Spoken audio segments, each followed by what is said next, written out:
Your dog loves you. That part is not in question. But love and trust are not the same thing in the canine brain. And the difference between those two words might be the most important distinction I have ever made on this channel. Here is what I want you to think about for a moment. In the last week, there was probably a moment where you reached down to pet your dog and they slowly turned their head to the side. You thought nothing of it. There was probably a moment where you called their name and they looked up, made direct eye contact with you, and then quietly walked in the other direction. You probably called them moody or said they were just in a mood. And there was almost certainly a moment where you leaned in close to give them affection and they let out a long, slow yawn that seemed to come from nowhere. You saw all of that, and none of it alarmed you because nobody ever told you what it meant. Every single one of those behaviors has a name in veterinary behavioral science. They are documented, studied, and they are not random. Together, they form a specific pattern that tells a veterinarian something very precise about the relationship between a dog and their owner. And once I explain what that pattern means, you are going to look back at dozens of small moments with your dog and see them in a completely different light. I am also going to give you the exact biological explanation for why this happens, the published research that proves it, and the step-by-step method to reverse it completely. Stay with me through this entire video because the information in the second half is where everything changes. Hi everyone, I'm Dr. Michael Carter, your neighborhood veterinarian. In today's masterclass, we are going deep into canine trust science, not surface-level training tips, the actual neuroscience of how a dog's brain builds and erodes trust with their human. Grab a notebook because this is going to permanently change the way you read your dog. Let's get into it. Before I break down these behavioral signals one by one, I want to address the enormous myth that keeps millions of dog owners from ever recognizing this problem.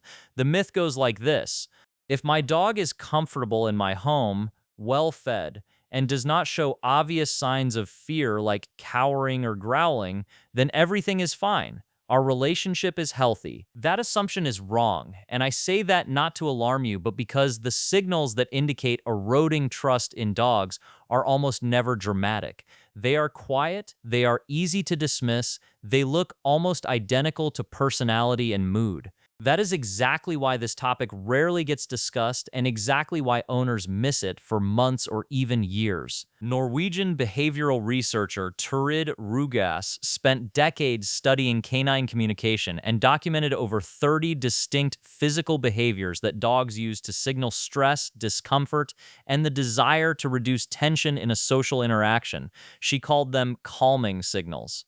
Her work, published and replicated across the field of applied animal behavior, fundamentally changed how veterinarians and behaviorists interpret what dogs are doing with their bodies during human interaction. These signals are not used between dogs alone. Dogs use them directly with their owners. They have been using them with us throughout the entire history of the human-dog relationship. The problem is we stopped being taught to read them, so let me teach you now. The first signal is the deliberate head turn during interaction, not a glance at something in the room, not distraction. A slow, intentional turn of the head to the side at the precise moment you are reaching for them, leaning over them, or attempting to make eye contact. In canine behavioral language, the head turn is one of the most universally understood requests to de-escalate a social interaction. It is the equivalent of a person gently stepping back from a conversation that is moving too fast or feeling too intense. If your dog does this when you approach and you continue reaching for them anyway, you have just demonstrated to their nervous system that their request was ignored, that their communication does not work with you. Over time, that lesson compounds. The second signal is slow yawning during moments of human contact. Here is something almost every dog owner gets wrong. A yawn during a training session, during petting, during moments where you are directly engaged with your dog is not about tiredness. The physiology is completely different. A stress yawn is a cortisol-mediated response. When a dog's nervous system becomes elevated during an interaction, the body releases cortisol, and one of the mechanisms through which the dog attempts to self-regulate and simultaneously signal their discomfort to others is the slow, deliberate yawn. Essentially, your dog is sighing at you in the most biologically precise sense of that word. and they are hoping you understand what it means. The third signal is what veterinary behaviorists call whale eye. You will recognize this immediately. Your dog turns their face away from you, but holds their eyes still, directed toward you. The result is that the whites of the eyes, the sclera, become visible in the outer corners. The expression looks slightly wide, slightly alarmed, and most owners read it as a goofy or dopey look. It is not. Whale eye represents a higher level of stress activation than the head turn or the yawn.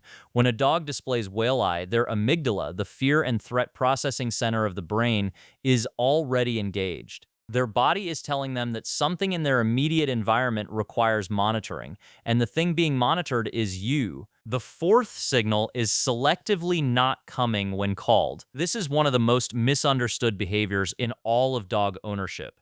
The dog hears their name, you can tell because they look up, they make eye contact, and then they deliberately move away. Owners interpret this as defiance, stubbornness, or a training gap. They respond by calling louder, following the dog, or adding frustration to their voice. What is actually happening is far more significant. A dog that consistently retreats when called has developed a learned association between the sound of your voice and an unpredictable outcome. Their brain has been conditioned through repeated experience to treat your summons as something to move away from rather than toward. The retreat is not disobedience, it is a protective behavior, and responding to it with louder calling or frustration confirms everything their nervous system has already concluded. The fifth signal is inhibited eating in your presence. This one is rare enough that most owners never connect it to the larger pattern, but it is one of the clearest indicators of elevated baseline anxiety around a specific person. A dog that eats enthusiastically when alone but slows down, abandons the bowl, or waits for you to leave the room before finishing their meal is displaying what behavioral researchers call inhibited behavior in the presence of a perceived stressor. Eating is one of the most biologically fundamental drives a dog has. When that drive is overridden by the stress response that your presence triggers, the nervous system has already moved well past the early stages of trust erosion. It means the brain has essentially placed you in the same threat category as something that warrants a physiological alarm response, not a dramatic alarm, a quiet, persistent, low-level one, but an alarm nonetheless. And that is worth understanding deeply. Now, I want to explain the biology of how this happens, because this is where most owners have the moment that changes everything for them. Inside your dog's brain, there is a structure called the amygdala. It works in dogs almost identically to how it works in humans. Its primary function is to process and store emotional memories, with a particular sensitivity to experiences associated with fear, threat, or uncontrolled negative outcomes. And here is the detail that changes the entire conversation. The amygdala does not require intent. It does not care why something happened. It records the emotional experience of the event, encodes it, and uses it to predict future events. It is a pattern recognition system designed to keep the animal safe, which means it does its job extraordinarily well even when the thing it is learning to predict is an owner who loves their dog completely. Consider how this builds over time without anyone meaning for it to. You raise your voice when the dog jumps up because you are tired and you have told them 100 times. Amygdala records, owner arrival plus elevated vocal energy equals threat. You reach to hug your dog firmly around the neck in a moment of genuine affection. The dog stiffens almost imperceptibly because tight restraint around the neck activates a deep prey capture response in the canine nervous system. You do not notice because they do not bite. But amygdala records, close physical contact with owner equals threat. You are inconsistent with rules because life is complicated and sometimes the dog is allowed on the couch and sometimes they are not. Amygdala records, owner behavior is unpredictable, elevated monitoring required. None of these events is abuse, none requires malice. But stacked together across weeks and months, they build a neural architecture where your presence has become associated with unpredictability. And unpredictability is the single most reliable trigger for chronic low-grade fear in dogs. The research on this is unambiguous. In 2020, researchers at the University of Porto published a study in the peer-reviewed journal PLOS One that followed two groups of dogs through their training programs.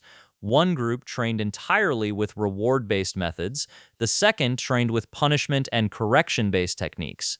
The researchers measured cortisol levels and recorded calming signal frequency during owner interactions at the conclusion of the study. The results were striking. Punishment-trained dogs showed significantly elevated cortisol. They displayed far more yawning, lip-licking, and avoidance behaviors during direct interactions with their handlers. And the researchers ran something called a cognitive bias test, a validated scientific tool that measures whether an animal has developed an optimistic or pessimistic emotional baseline.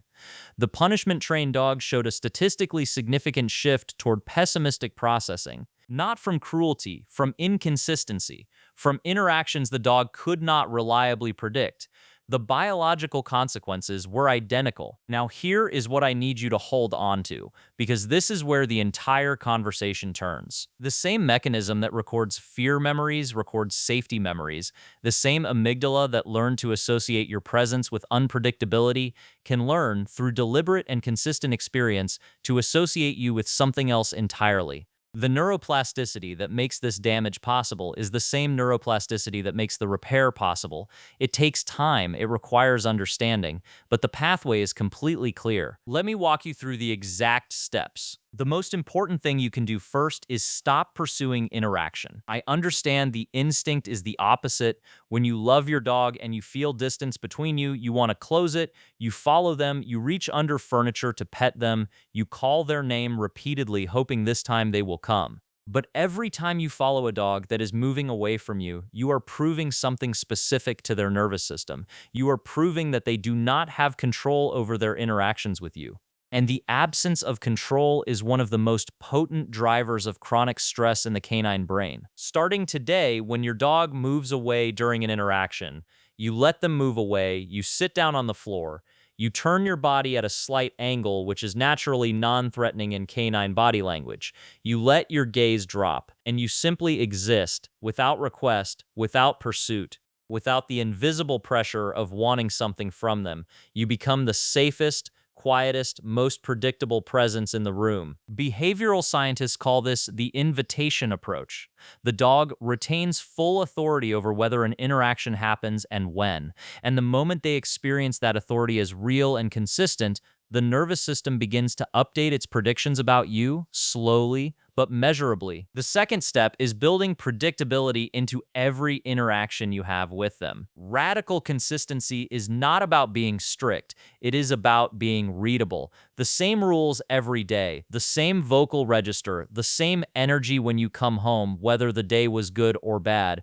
When your dog can accurately predict what your behavior will be, the amygdala's job becomes simpler. You become a known quantity, and known quantities in the canine brain are safe quantities. Pair this with deliberate positive associations built quietly over time. Every time your dog chooses to be near you on their own terms, something quietly good happens. A small piece of plain-cooked chicken placed on the floor near you without ceremony or eye contact, a calm, low voice, no demands placed on the moment. You are rewriting the associative map their brain has built around you, one data point at a time. The third step is learning to stop at the early signal instead of the late one. Every severe behavioral response had a smaller version that preceded it. The whale eye came after the head turn that was repeatedly ignored. The retreat came after the yawn that was misread as tiredness. Your job now is to become fluent in the first signal in the sequence. One yawn at the start of a petting session, a slight head turn when you lean in close. When you see it, you stop. You create space. And in creating that space, you demonstrate to your dog's nervous system something that changes everything. Their communication works with you. Asking for space results in receiving space. That lesson, repeated enough times, begins to rebuild safety. The fourth step is what researchers describe as the secure base effect, and building it requires presence without agenda. A 2013 study from the University of Veterinary Medicine in Vienna found that dogs with a secure attachment to their owner showed significantly greater willingness to explore unfamiliar environments, recovered faster from stressful situations, and actively sought proximity to their owner as a recovery strategy. The researchers compared this directly to the attachment dynamic between human infants and their primary caregivers. Your dog is neurologically capable of experiencing you as a secure base. a presence that makes the frightening world manageable, but they can only arrive at that experience through accumulated, consistent, low-pressure evidence that being near you is safe. Spend time in the same room with no interaction requirements at all. Come in, sit down, read, work, no calling, no reaching, no sustained eye contact, just shared space. Watch what happens over weeks. The distance shortens on its own. One day they choose to settle near you, then closer, until the day comes that they walk over without being asked and rest their head against you because they decided to, because they chose it. That moment is worth more than any training milestone you will ever hit because it was not trained, it was earned. One important veterinary caution before we close: if the behaviors you are observing are severe, if your dog trembles, eliminates inside the home despite being fully house trained, freezes completely when touched, or moves quickly toward aggression when they feel cornered, these responses fall outside the scope of home rehabilitation. They require evaluation by a board-certified veterinary behaviorist. Severe fear responses can sometimes have a medical component, including undiagnosed chronic pain, thyroid dysfunction, or neurological changes that alter emotional processing. Your primary vet can provide that referral, and in some cases, short-term pharmaceutical support makes the behavioral work genuinely possible in a way it would not otherwise be. Let me give you the whole picture in one place. Head turn during petting, a polite request for space. Honor it. Slow yawn when you approach. Elevated cortisol, stress response. Slow everything down. Whale eye, retreat when called, inhibited eating.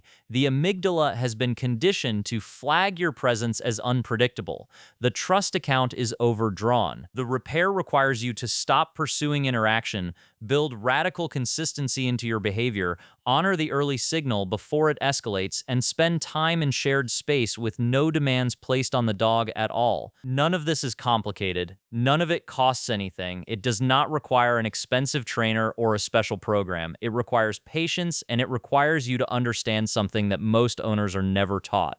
Your dog does not just need love. They need to feel safe enough to receive it. Those are two different things, and closing the gap between them is entirely in your hands. The fact that you watched this video from beginning to end already tells me something about you. You are the kind of owner a dog can learn to trust again. Tell me about your dog in the comments. Have you noticed any of these signals? Which one did you recognize when you heard it described? I read as many as I can, and I want to hear from you. If this changed the way you see your dog's behavior, please hit the like button. It helps this kind of evidence-based veterinary education reach the owners who need it most. Subscribe so you do not miss the next one. And tonight, try this. Sit on the floor somewhere in your home. Do not call your dog. Do not reach for them. Just be present. Quietly, without agenda. Be patient, because when they finally walk over on their own terms and settle next to you, that is not just a good moment. That is trust, built correctly, and it will last. Stay safe, take care of your best friend, and I will see you in the very next video.